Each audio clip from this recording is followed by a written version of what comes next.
For centuries, humanity has stood beneath the same stars, whispering the same question into the silence of the cosmos. What is the meaning of life? No matter the age, no matter the language, this question has passed from one generation to the next like an ancient flame, fragile, flickering, yet eternal. It is the question that built temples, launched ships, inspired music, and shaped civilizations. It is the question that hums quietly behind every triumph and every moment of wonder. Imagine standing at the edge of an ocean at dawn. The first light touches the horizon, and in that moment you sense that life, all life, carries an intelligence beyond words. The waves, the air, the heartbeat in your chest, all seem to move in unison. You realize that perhaps the question itself, why are we here, is not something to solve but something to feel. Philosophers, mystics, and scientists alike have chased the essence of this mystery. Some saw life as a divine gift, others as a cosmic accident. Yet beneath all these interpretations lies a quiet truth. Every human being, no matter how distant or different, carries the same hunger, to belong to something greater than themselves. In ancient times, seekers gazed at the heavens and called them home. They spoke of life as a dance between body and spirit, matter and meaning. In modern laboratories, we measure atoms and galaxies, tracing the same sacred dance with new instruments and names. The more we discover, the more we return to wonder. Perhaps the meaning of life is not hidden in the stars, nor buried in sacred texts, but revealed in the simple act of asking the question itself. For in that question lives our consciousness, the spark that makes us look up instead of down, to dream instead of merely survive. As the sun rises higher, its light touches every surface, mountains, oceans, cities, hearts. And in that glow, you can almost sense the answer whispering back, not in words but in feeling. You are part of everything, and everything is part of you. So let us begin this journey, through the ancient wisdom of civilizations, the revelations of science, and the mysteries of consciousness, to explore not only what life means, but why it seeks to know itself through us. Because maybe, just maybe, the meaning of life is not something we find at the end of our search, but something that finds us each time we stop to ask. And so we wonder, if life is the universe becoming aware of itself, what is it that the universe longs to remember through us? Long before telescopes gazed at galaxies or philosophers debated existence, humanity sought answers in the rhythm of nature. Across deserts, temples, and mountains, ancient civilizations each told their own story about why we are here. And though their languages differed, their songs echoed the same longing. To understand the sacred order behind life. In the golden sands of Egypt, the meaning of life was woven into harmony with the cosmos. The Egyptians believed the world was a reflection of Ma'at, the principle of balance, truth, and order. To live with purpose meant to keep one's heart as light as a feather, aligned with the eternal pulse of creation. Death, to them, was not an end, but a doorway. The soul traveled among the stars, returning to the source to be measured, not for power or knowledge, but for harmony. The meaning of life was simple yet profound, to live justly so that the heart and universe could remain in tune. Meanwhile, in the fertile valleys of the Indus and the Ganges, ancient Indian sages sat by quiet rivers, their reflections merging with the water's flow. They spoke of Brahman, the infinite consciousness behind all existence, and Atman, the soul within each being. Life, they said, was the dance of the divine discovering itself, the ocean dreaming through each drop. To know oneself was to remember that you were never separate from the eternal whole. Tat Tvam Asi, the Upanishads whisper, thou art that. Farther west, under the blue skies of Greece, seekers like Socrates and Plato pondered purpose not through prayer, but through dialogue. They believed that to live well was to know oneself, nothai soten. Plato imagined the human soul as a charioteer guiding two horses, one of reason, one of desire. The meaning of life, he said, was to guide them in harmony toward the realm of truth and beauty, what he called the good. In their marble temples, the Greeks looked not upward for gods to command them, but inward, believing the divine spoke through the human mind itself. To the wise of China, meaning flowed like water. In the teachings of Lao Tzu, life's purpose was not found through struggle or ambition, but through stillness, through aligning with Tao, the way of all things. The Tao that can be spoken is not the eternal Tao, he wrote, reminding seekers that meaning cannot be captured, only lived. The universe, they believed, moved in cycles, yin and yang, darkness and light, silence and sound. To live well was to move with that rhythm, neither forcing nor resisting, but simply being. In the sacred fire temples of Persia, Zoroaster taught that life was a bridge between light and darkness, and that each soul was born to keep the flame of wisdom alive. Through good thoughts, good words, and good deeds, humans became co-creators of a better world. And in the heart of Mesoamerica, the Mayans gazed at the stars and saw time itself as alive. Every sunrise, every eclipse, every breath was part of a vast celestial pattern, life repeating itself in endless renewal.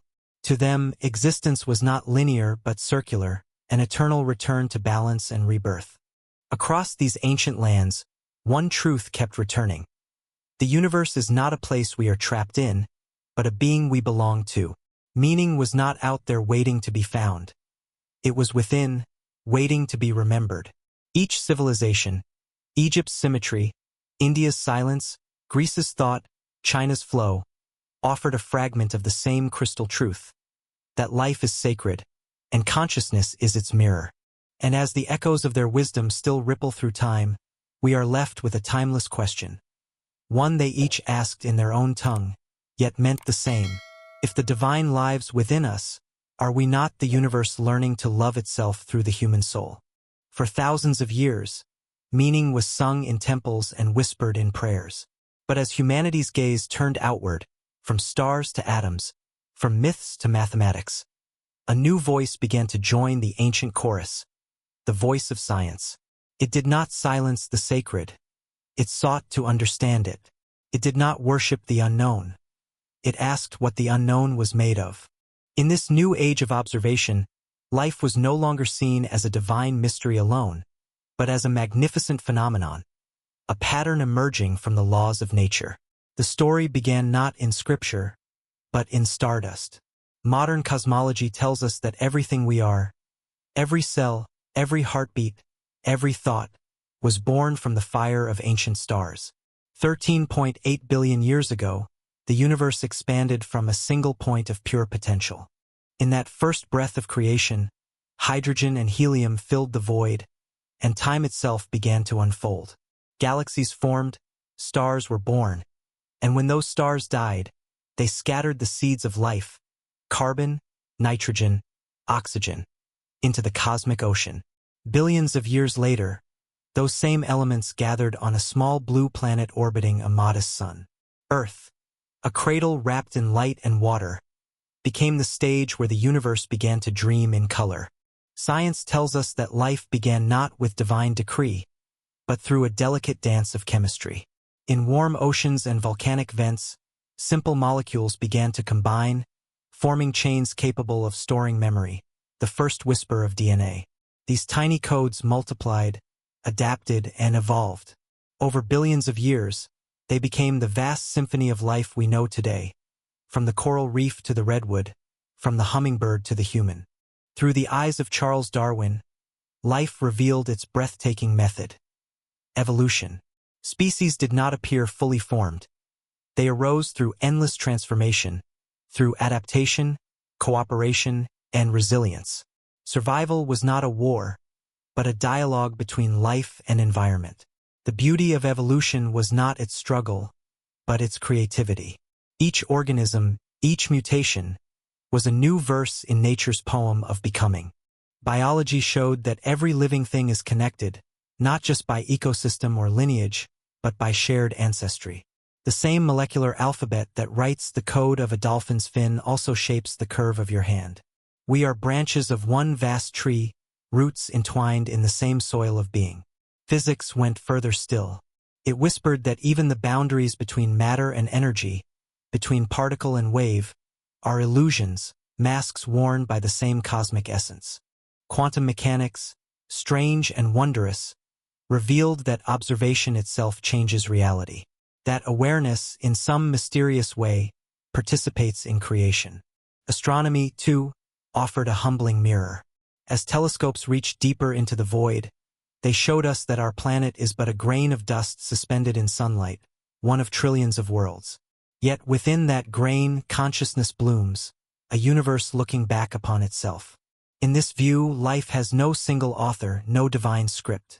It is an ongoing conversation between energy and form, chaos and order, chance and pattern. Science shows us that meaning may not be given, but emerges through complexity, through awareness, through relationship. But perhaps, in its quiet elegance, science has rediscovered something ancient, that creation is not finished, that the Big Bang is still echoing through every heartbeat, every breath, every act of curiosity, that by studying nature, we are not separating ourselves from the divine, we are returning to it through understanding. When we look through a microscope or gaze at the Milky Way, we are not outside observers, we are nature contemplating itself.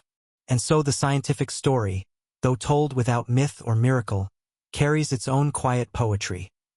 Life is the cosmos learning to feel, to question, to dream. But if the universe has evolved the capacity to understand itself through us, then who or what is doing the understanding? Are we merely its eyes, or also its heart? Science can explain how stars are born and how DNA coils into the pattern of life, but it cannot measure awe, love, or the quiet moment when you realize that you exist. That stillness between breaths, that vastness behind your eyes, it belongs to the realm of spirit. And for countless generations, humans have turned inward, not outward, to find what makes life meaningful. Across all cultures, this inner search has spoken in many languages: prayer, meditation, music, silence. Yet it seeks one truth, that life is not only something we observe, but something we are. Spirit is not separate from the body. It is the awareness that allows the body to live at all. Ancient mystics saw this truth not as belief, but as direct experience. The sages of India called it Atman, the soul, the timeless essence within every being. To know Atman was to know Brahman, the infinite consciousness that breathes through all creation. The yogis spoke of this awakening not as learning, but as remembering, a return to the truth that you are not in the universe. The universe is in you. Buddhist monks, sitting in the stillness of dawn, watched their thoughts rise and fall like waves on a boundless ocean. They saw that nothing, not joy, not sorrow, not even the self, remains fixed. Everything flows, everything changes.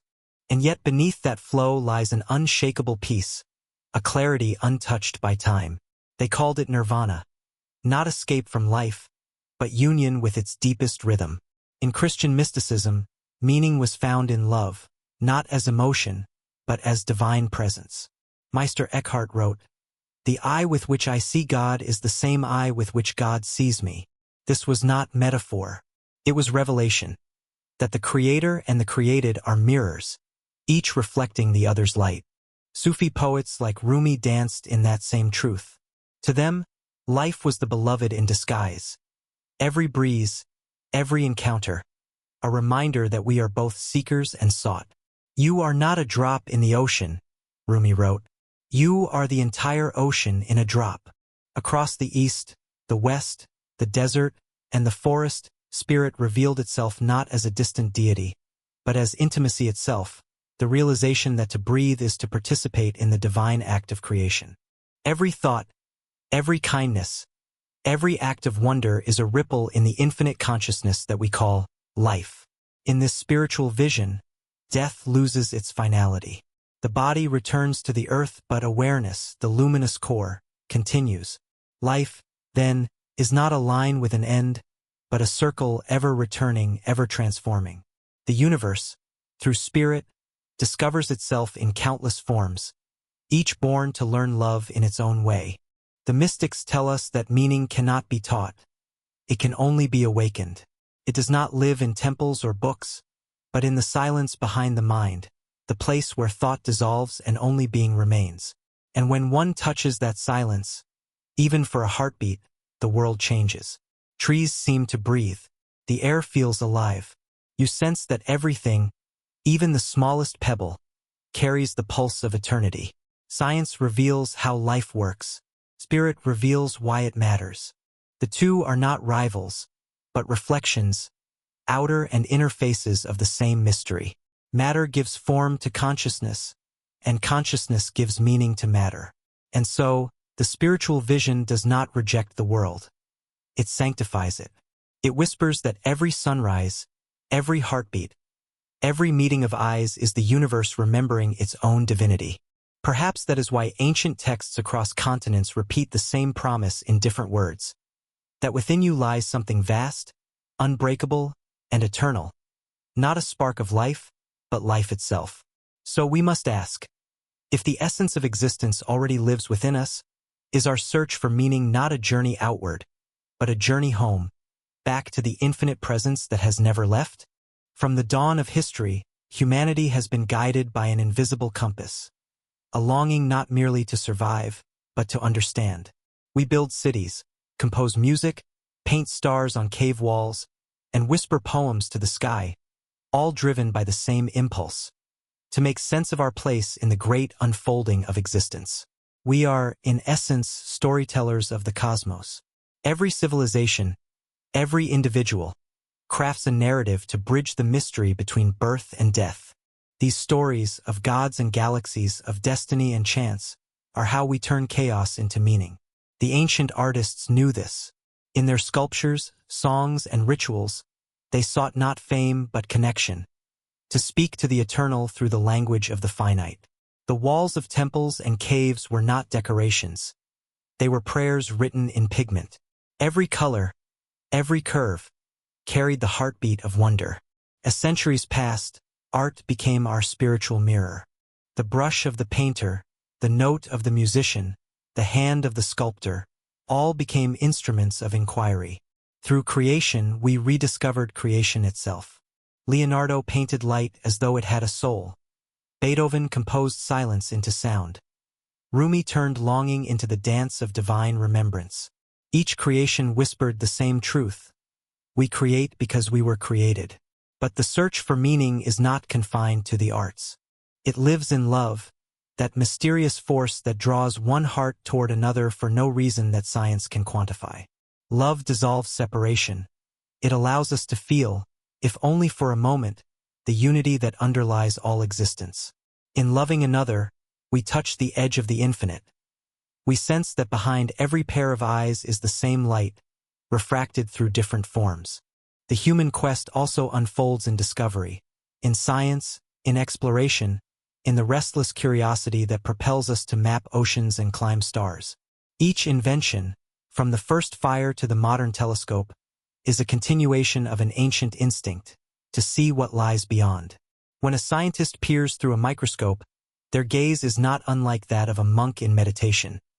Both seek the same truth, though one through logic, the other through silence. In creation, too, we find purpose. When a craftsman shapes wood, or a writer shapes words, they are not merely producing objects. They are participating in the act of existence itself.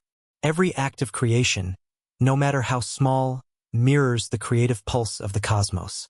To create is to echo the divine, to turn the invisible into form.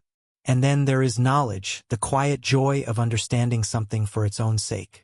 We study not always to control, but to commune. To know the laws of nature is to feel their poetry. To grasp the pattern of a leaf or the orbit of a planet is to see the rhythm of the same intelligence that beats within us. Even suffering, when met with awareness, becomes a form of wisdom. From contrast arises clarity. Without darkness, we would not know light. Without longing, we would not recognize love. The human heart expands not by perfection, but by participation, in joy and in loss, in silence and in song. The philosopher Albert Camus once wrote that to live is to create meaning in a universe that offers none. But perhaps the deeper truth is this: the universe does offer meaning, if we are quiet enough to listen. It speaks through patterns, through people, through the simple act of being alive. Every choice we make, every word we speak, every kindness we offer, they are all threads in the great tapestry of consciousness weaving itself. Perhaps that is why the most profound moments of our lives often arrive not in achievement, but in presence. the laughter of a child, the stillness before dawn, the way light dances on water. In these moments, the search ends. We are no longer seekers, we are found. Because the meaning of life is not only to ask why we live, but to live the answer through beauty, love, and awareness. So let us reflect. If life expresses its purpose through our art, our love, and our curiosity, could it be that the very act of seeking meaning is the meaning itself? Close your eyes for a moment. Let your thoughts drift like clouds. Beneath the movement of memory and imagination, there is something constant, something wordless and vast. It is the quiet watcher behind every experience, the witness of all change that itself never changes. This consciousness is the great mystery at the heart of life. From the humblest cell sensing light to the boundless mind contemplating galaxies, consciousness is the thread connecting all that lives. But what is it?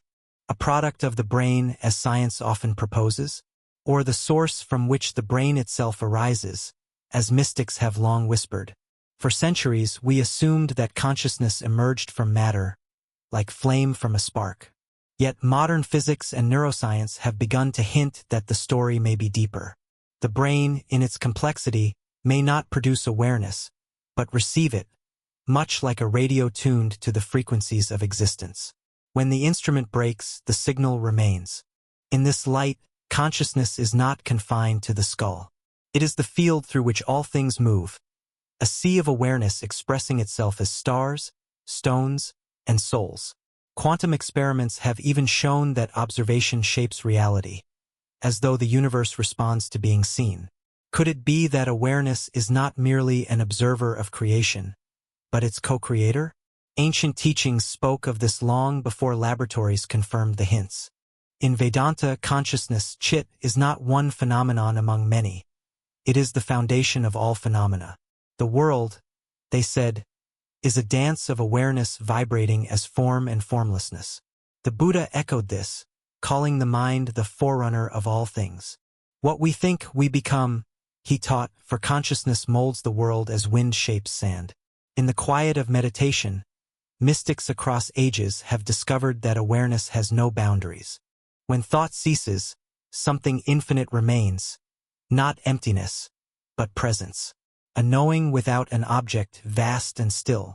It is the same awareness through which every creature, every planet, every atom exists. The more one enters it, the more it feels like home. Even in daily life, consciousness reveals its subtle beauty. When we listen deeply to another person, we sense that beneath words and stories, we are the same being meeting itself. When we gaze at the stars, we feel both infinitely small and immeasurably vast. Awareness bridges that paradox. It is the part of us that belongs to eternity while dwelling in time. Think of it.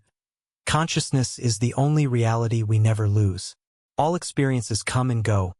Youth and age, pleasure and pain, success and loss. Yet the simple fact of being aware remains untouched. It was there in childhood, it will be there in old age. What changes is the scenery, not the seer. Some philosophers call this the hard problem, how subjective experience can arise from physical processes. But perhaps the question should be reversed. Maybe matter arises from consciousness, a dream solidified, a thought made visible. After all, everything we call the world appears within awareness. Without it, nothing can be known, not even the idea of existence itself. If consciousness is indeed the ground of all being, then life's meaning might not lie beyond us, but as us. Every act of awareness, a breath, a heartbeat, a moment of awe is the universe awakening to itself. And perhaps this is what the mystics, poets, and scientists have all been pointing toward from different shores of the same ocean. That life's purpose is not to escape consciousness, but to expand within it. To realize that behind every I am spoken by a human heart, the cosmos quietly echoes back, I am too. For when we awaken to the truth that we are not just in the universe, but the universe aware of itself, the question changes. It is no longer what is the meaning of life, but what is life trying to become through me? So let us ask gently, if consciousness is the mirror of existence, what new worlds might awaken when we finally recognize that the one looking and the one being seen are the same? Imagine two rivers winding down from opposite sides of a mountain. For centuries, they flowed apart, one sparkling with reason, the other shimmering with faith. One spoke the language of numbers, the other the language of silence. Yet as the centuries passed, the rivers curved and met again, merging in a single vast ocean of understanding. Those rivers are science and spirit, two ways of seeing, now returning to their shared source. For much of human history, we treated them as rivals. Science looked outward, measuring the laws that govern matter. Spirit turned inward, exploring the laws that guide the soul. But the deeper each journeyed, the more their discoveries began to rhyme. Both found order beneath chaos, harmony beneath multiplicity, and an unspoken intelligence woven into the fabric of existence. Take physics, for instance. Once thought to describe a clockwork universe of lifeless particles, it has now uncovered a world where nothing stands alone. Quantum theory reveals that particles separated by light years remain mysteriously connected, as if whispering through an invisible web. Physicists call it entanglement. Mystics have always called it oneness. Energy and matter, Einstein taught, are two faces of the same reality. Light slowed into form. The ancient Taoists said the same of yin and yang, apparent opposites that exist only through one another. Modern cosmology tells us the universe began not with chaos, but with a precise balance of forces, gravity, light, time, and space arising together in perfect symmetry. Isn't that harmony itself written in mathematics?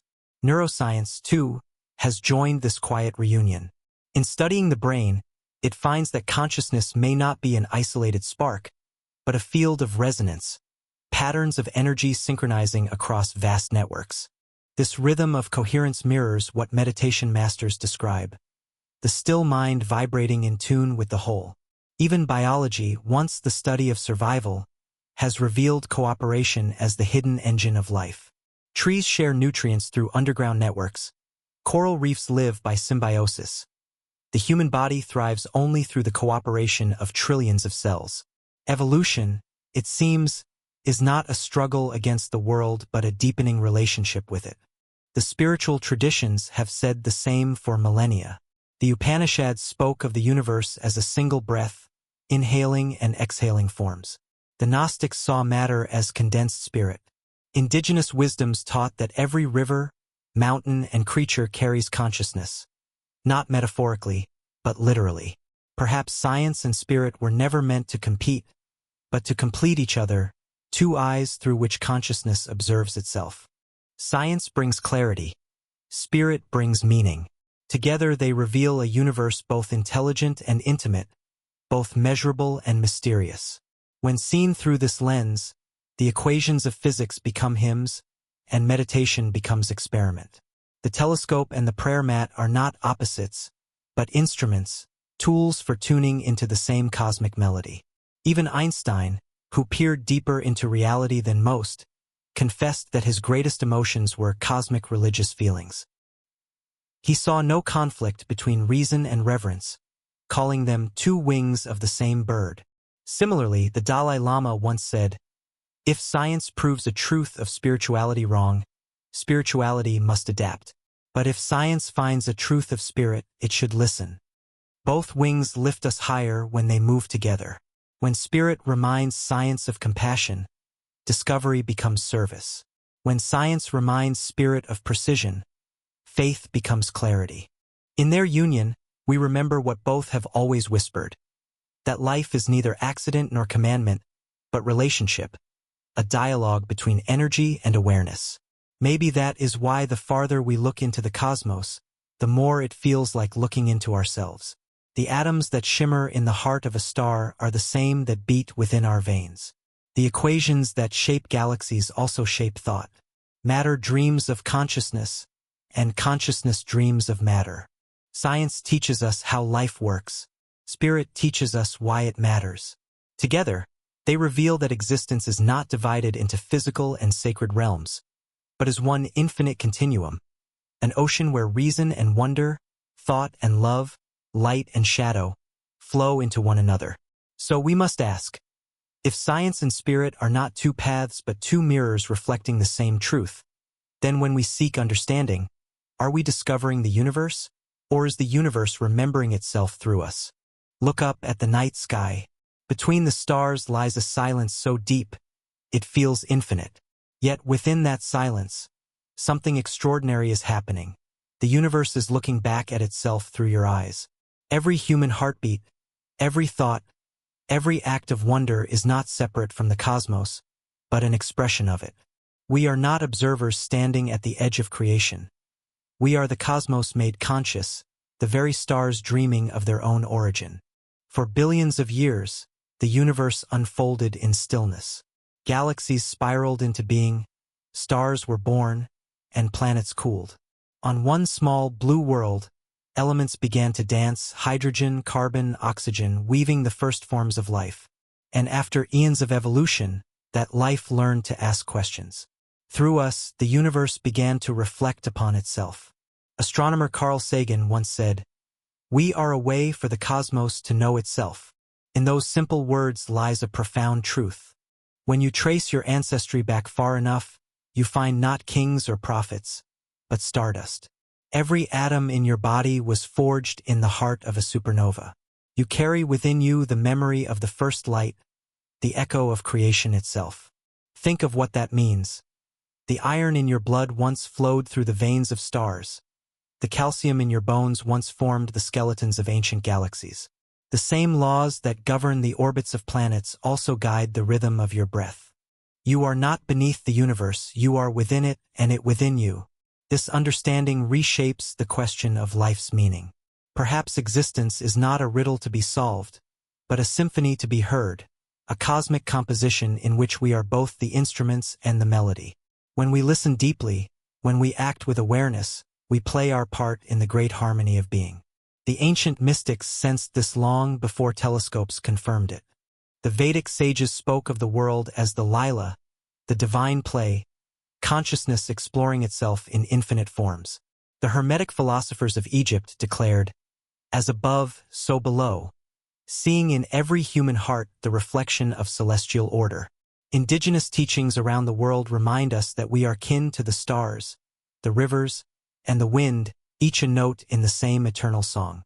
Even modern science, when freed from dogma, hums this same melody. Quantum physics reveals a universe where everything is interwoven, where no particle exists in isolation. Cosmology shows that the vastness of space is not emptiness, but potential, a womb of endless creation. And consciousness, that silent awareness within you, seems to shimmer with the same mystery. Could it be that awareness and the cosmos are not two, but one? That the space between galaxies and the stillness behind your thoughts are made of the same luminous essence? When you watch the sunset, it is not merely you seeing light fade.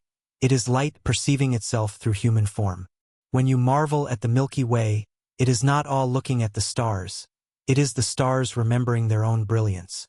To feel this connection is to awaken to our true nature.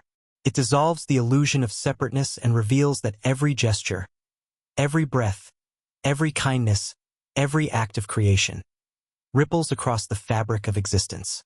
Nothing stands alone. Everything belongs. In this realization, purpose ceases to be something we chase. Instead, it becomes something we embody. The quiet joy of knowing that to live consciously is to allow the universe to see, feel, and love through us.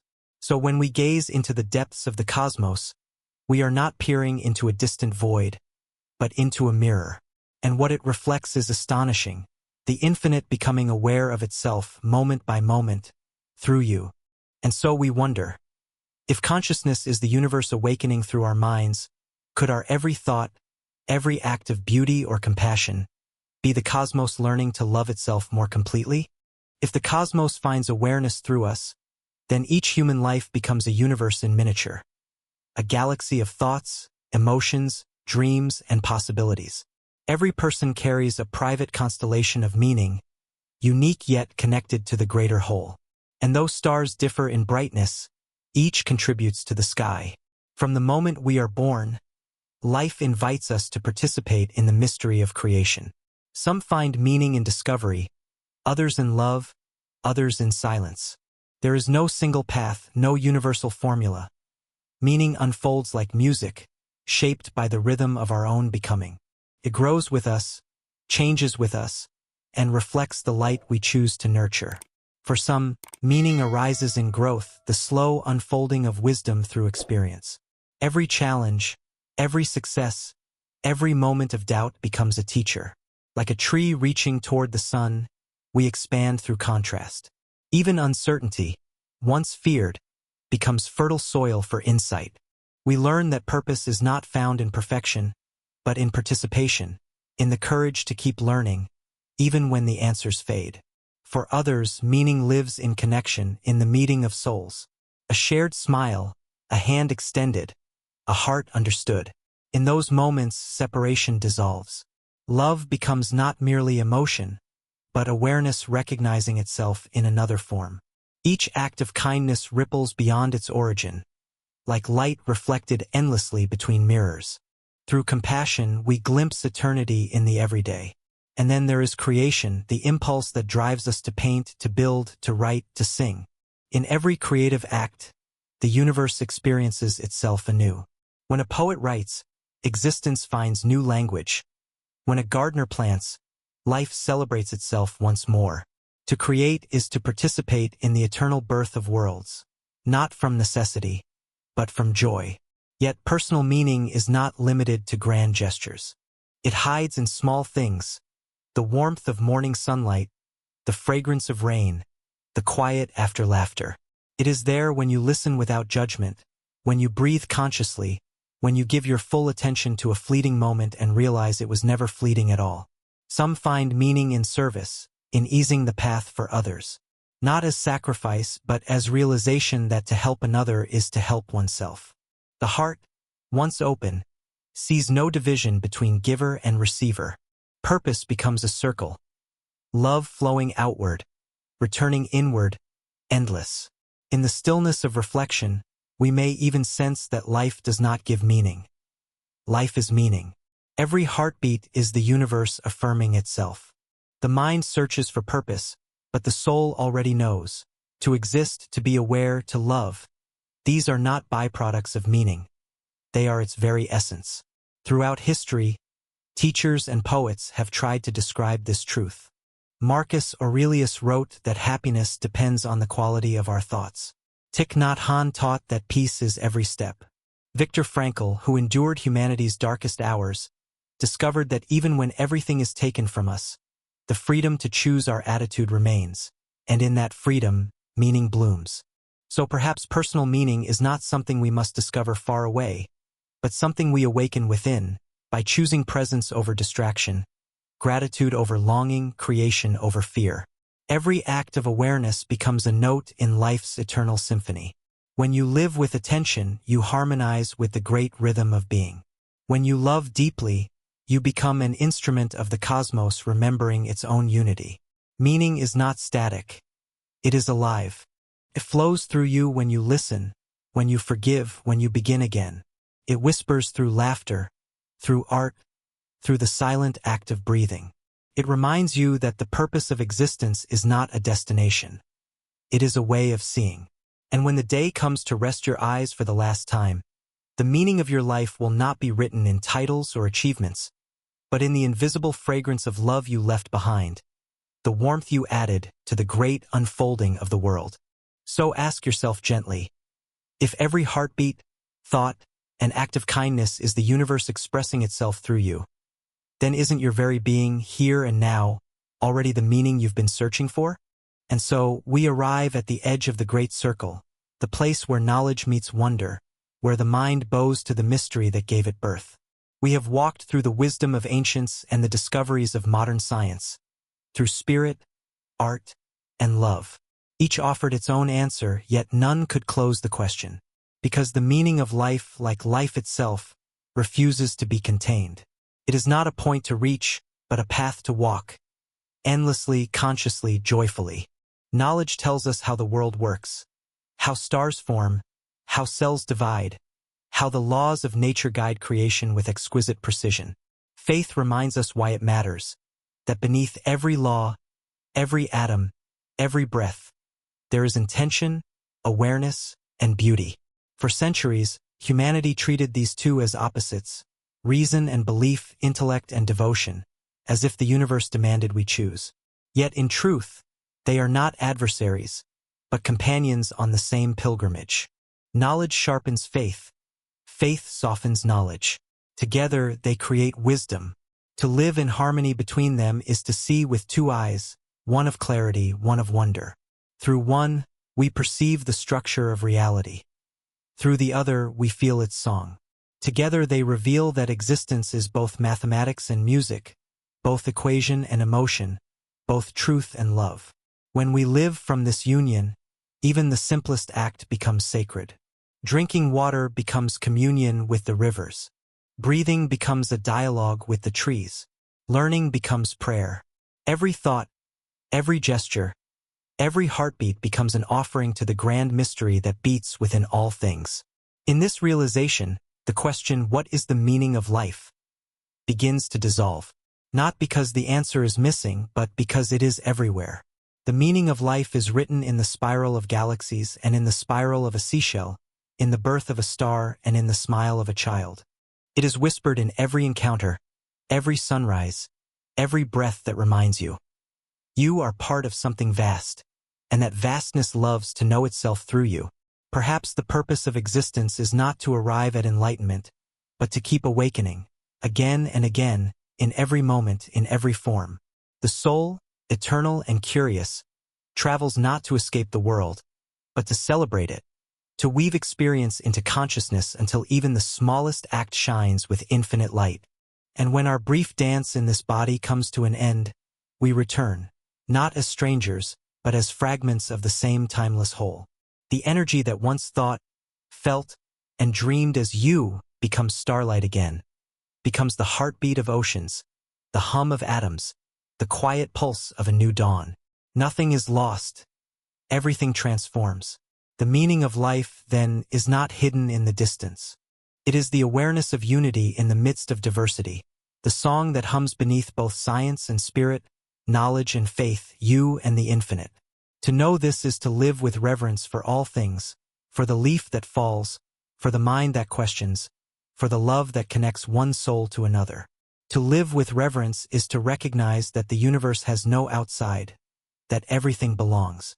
And so, as this journey comes full circle, the great question remains, not as a riddle but as a companion. It walks beside us, reminding us to stay awake, to keep seeking, to keep loving. For as long as we wonder, life continues to unfold. So let us ask one final time, if knowledge reveals the patterns of creation and faith reveals its purpose, could the meaning of life be the harmony born when both sing together? And if the soul is infinite, forever exploring itself through form, then perhaps the real question is not what life means, but how deeply we are willing to live it.